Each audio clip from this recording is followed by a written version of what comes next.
గ్రామదీప్ ఎవరి పక్షమంటే దౌర్జన్యంగా, దుర్మార్గంగా, కుల రాజకీయాలను అడ్డుపెట్టుకుని ఒక ఊరి శతాబ్దాల ఉమ్మడి ఆస్తి అయిన 100 ఎకరాల పెద్ద చెరువుని స్వార్థంతో సొంతం చేసుకోవాలనుకున్న అవకాశవాదుల పక్షమా అంటే కానే కాదు.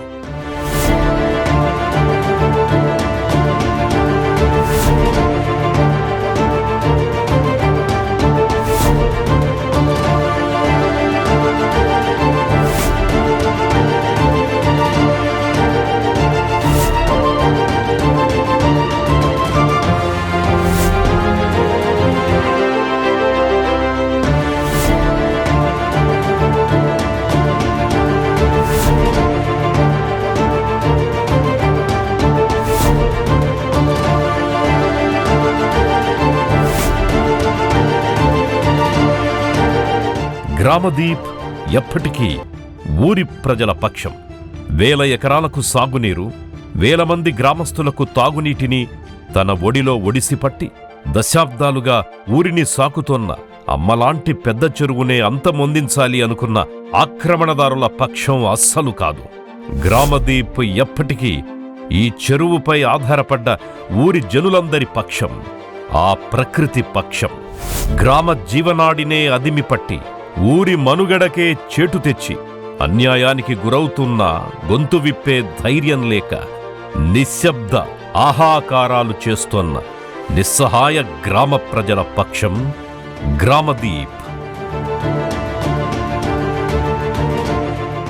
మెండైన భూగర్భ జలాలతో లక్షల కొల్లేటి పక్షులకు ఆవాసంగా, వాటికి ఆహార వనరుగా, ప్రకృతి అందాలతో, జీవ వైవిధ్యంతో విలసిల్లుతూ ఎంతోమంది పర్యాటకులను మైమరపిస్తూ నిండుగా ముస్తాబై ఈ ఊరికే గొప్ప సౌభాగ్యాన్ని, సంపదను అందివ్వగల సత్తా ఉన్న అందాల పెద్ద చెరువుతో విలసిల్లాల్సిన మన కొవ్వలి గ్రామ పక్షం గ్రామదీప్.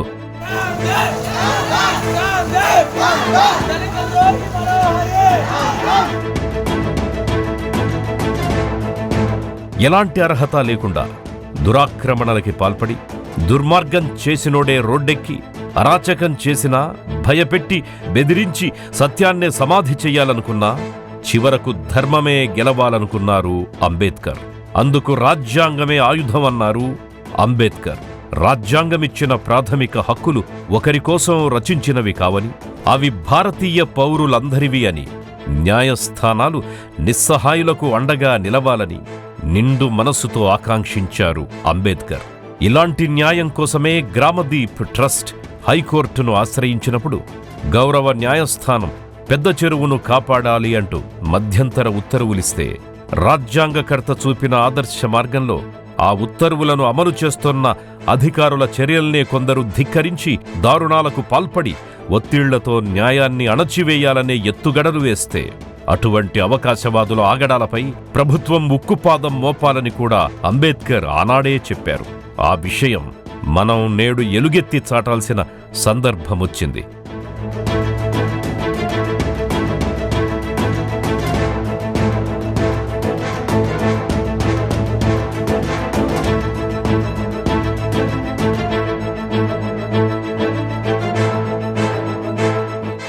ఇప్పటికైనా కులాల ముసుగులో జరుగుతున్న కొందరు అవకాశవాదుల దారుణాలను కలిసికట్టుగా మనం ఎదుర్కోవాలి.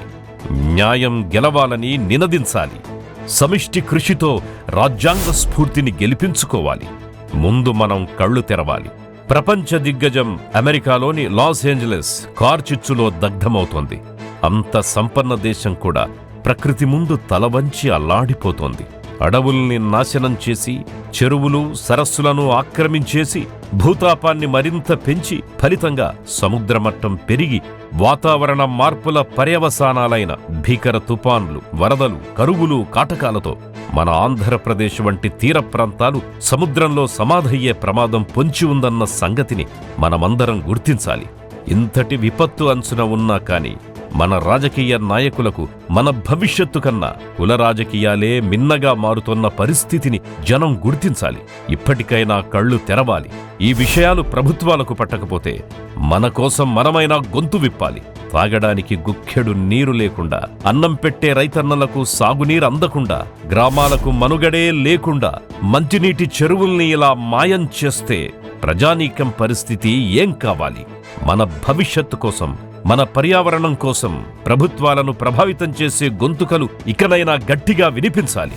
సహజ వనరులను వారి స్వార్థం కోసం దోపిడీ చేసే అవకాశవాదులది ఏ కులమైనా, వారెంతటి వారైనా ఉపేక్షించడం తగదు. ప్రకృతి ప్రసాదితాలు అందరి కోసం, ఈ భూమి కోసం అవి సంరక్షించబడాలి. అది ప్రభుత్వాల కర్తవ్యమని తేల్చి చెప్పిన భారత రాజ్యాంగాన్ని, శాసనాలను గౌరవించాలి. ప్రజలందరి శ్రేయస్సు కోసం ఆ శాసనాలను కఠినంగా అమలు చెయ్యాలి.